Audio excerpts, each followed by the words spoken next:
My name's Andrew from the 710 Academy. Today I'll be talking you through a video called Setting Myself Up for Success. In a previous module we talked about being prepared.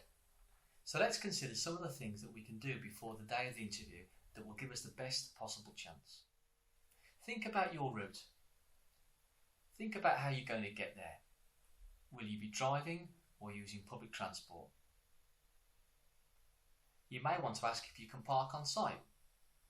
Some organisations don't have access to parking, or it's only available to staff. Think about that if you have to park elsewhere, how do you need to pay? Do you need change, or can you pay by card? And from the car park or public transport, think about your route to the interview itself. What often gets overlooked is when people use public transport, they don't plan and use the timetable correctly. For example, if the bus is late, what is your alternative? This all can also apply to a train as well. Always check timetables as soon as you can. If you can, it's ideal to do a trial run, ideally at the same time as your interview, so you know what to expect on the day. Think about what time you need to arrive. Best advice is to arrive early. Generally, interviewers will have little sympathy if you arrive late due to circumstances beyond your control. But really, you want to take that out of their hands. Imagine you and another person both perform equally well, have the same skills and experience, etc. The interviewer needs to make a simple decision. Will they choose the person who was on time or the one who was late? On the other hand, if you are late, this has an impact on yourself, as it will make you more flustered and stressed, and this will inevitably affect your performance in the interview and how you come across to the employer. So to recap, give yourself plenty of time, arrive early, and perhaps go for a walk before the interview to help you relax. Who are you meeting? The name of the person may be on the invite. If not, you could call ahead and ask the name of the person. Also ask what their role. Is it the manager you're meeting or a particular person from HR, for example? Dress code. This is really important, and if you're not sure, you can always ask. It only takes an email or a phone call to find this out. Or perhaps have a look at the company website. This may help you, as they like to have photos of employees and you can see how they are dressed. Don't be extreme in your clothing choice. You want to show your individuality, but being out there can create unconscious bias in the interview process. Generally, there are 3 levels. Smart. This includes suit, skirt or trousers with a jacket, a plain shirt and tie, a blouse, and smart shoes.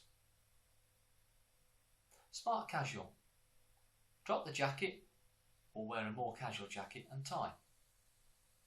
And for casual, this generally means jeans and a smart top. For example, a polo or a casual shirt or blouse. Smart trainers and pumps. What should I eat? Stick to certain food types, for example pasta and banana, as these will provide a slow release of energy throughout the day. Avoid smelly food though, such as garlic, as this will be unpleasant for the interviewer, but will also leave an impression, and not usually a favourable one. Think about foods that will keep the energy level up throughout the day, and drink lots of water. Your brain needs water to think at its quickest and be as sharp as it can. On the screen is the old saying, practice makes perfect. Have a go at practice answering questions. If you're on your own, just practice your answers. Get confident and know what you want to say. If you can, record yourself on your phone or another device so you can play it back and listen. Where you can, try and mimic the situation. Wear what you plan to wear on the day, sit in a seat behind a desk and know what it's going to feel like. Have a look at how your body's doing. Do you fidget or jig around? How can you control that? Even better, get someone to interview you, a family or friend for example. And better still, get them to give you feedback. Remember that you may have been asked to do other things for the interview. For example, give a presentation or undertake some psychometric tests. These could be in the form of verbal reasoning or maths problem solving, for example. and usually you will have been told of these beforehand. But again, just have a search. There are lots of websites where you can practice online and get feedback on these. This next section is all about managing my nerves.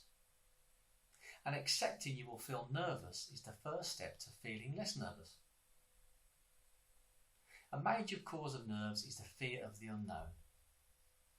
The better you are prepared, the less nervous you will be. Make sure you are familiar with your CV. Have an idea of what you want to talk about, and don't forget it's okay to write down prompts. Don't forget to focus on your breathing. Take slow breaths. It's okay to ask for a moment during the interview.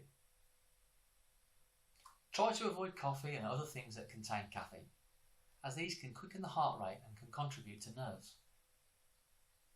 Keep things in perspective. You are likely to be more critical of yourself than they are.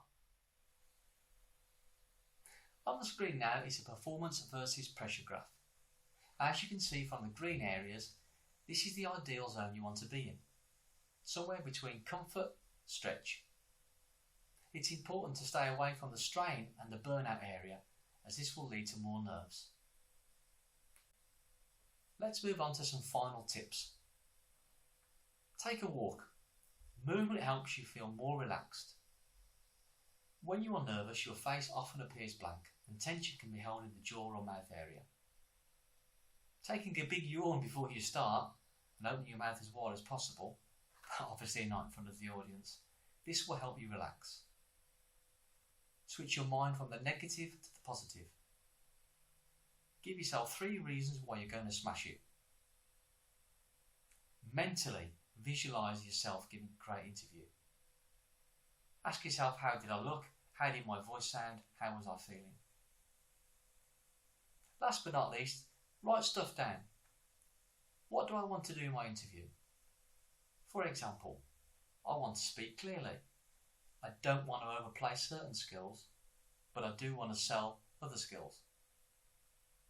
Look at it a number of times before your interview, perhaps 5 to 10 minutes before you go in.